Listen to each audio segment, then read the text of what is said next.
بسم اللہ الرحمن الرحیم۔ شروع اللہ تعالیٰ کے نام سے جو بڑا مہربان اور نہایت رحم کرنے والا ہے۔ حدیث حضرت عبداللہ بن عمر رضی اللہ تعالیٰ عنہ روایت کرتے ہیں کہ رسول اللہ صلی اللہ علیہ وآلہ وسلم نے فرمایا کہ اللہ تعالیٰ بندے کی توبہ اس وقت تک قبول کرتا ہے جب تک غرغرہ کی کیفیت شروع نہ ہو۔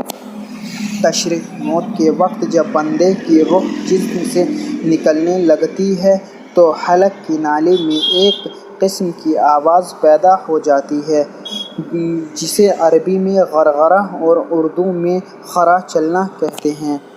اس کے بعد زندگی کی کوئی آس اور امید نہیں رہتی۔ یہ موت کی قطعی اور آخری علامات ہیں۔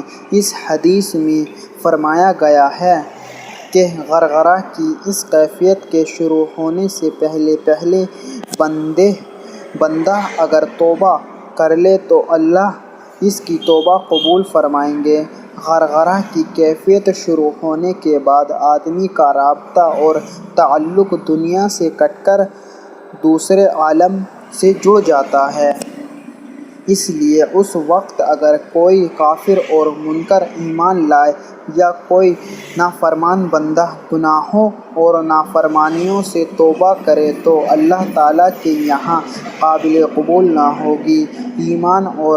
ایمان اور توبہ اسی وقت تک کی معتبر اور قابل قبول ہے جب تک زندگی کی آس اور امید ہو اور موت آنکھوں کے سامنے آ گئی ہو۔